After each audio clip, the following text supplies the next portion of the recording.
Fil-Parlament il-Prim Ministru Lorenz Gonz iddikjara li għandu dar u appartamenti f'Marsa Scala, uffiċċju fil-Fgura, 2400 sem fl-HSBC u 86 sem fil-Middle Sea Insurance. Skont id-dikjarazzjoni li tal-Prim Ministru Lorenz Gonz id-depożiti bankarji tiegħu fl-2010 kienu l-istess bħal dawk li kienu fl-2008 għalkemm ma speċifikax kemm għandu flus il-bank. L-aħħar darba li qal kemm għandu flus il-bank kien fis-sena 2006 meta dakinhar kien qal li għandu 42,000 lira Maltin, ekwivalenti għal 100 euro. Il-Prim Ministru qal li fis-sena 2010 għala kważi 90,000 euro. Min-naħa l-oħra d-Deputat Prim Ministru Tonio Borg qal li għandu żewġ proprjetajiet maquda flimkien f'Ħallija li huma r-residenza tiegħu. Għandu semm minn proprjetà fi Gwardamanġa f'San Pawl il-Baħar u proprjetà oħra li tinsab mikrija fil-Belt u oħra f'Taslima. Iddikjaraw wkoll li għandu semm fi proprjetà li l-mara tiegħu għandha f'Ħażebbuġ, f'Ħallija, f'Bormla u l-Birgu.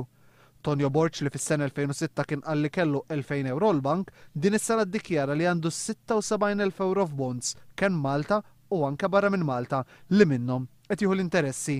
Għandu wkoll 4,800 sem fl-HSBC, 800 sem f'Borċefi u aktar minn 23,000 euro flus il-bank.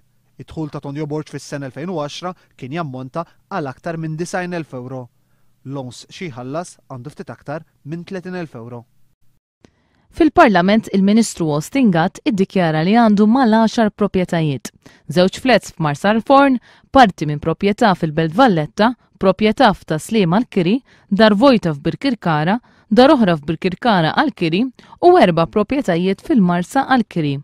Ostingat għandu shares u bonds f'diversi kumpaniji privati fosthom BOV, HSBC, Lombard Bank, Go, Malta International Airport, Simons Parsons Chisk, Malta Post, Middle Sea Insurance, San Tomas Shareholdings, Gazan Finance, Premier Capital, Eden Finance. Għandu wkoll sem fil-Malta Government Stock, Winja Court Malta Funds, Vilena Global Temit Fund u Vilena UK Multi-Manager Fund. Id-depożiti bankarji ta' Ostingat ilaħqu 83,000 euro u fis-sena 2010 għala 80,000 euro. Il-Ministru Dolores Cristina iddikjarat li għandha proprjetà waħda fis-Swieqi. Għandha wkoll 224 xer fil-Bank of Valletta.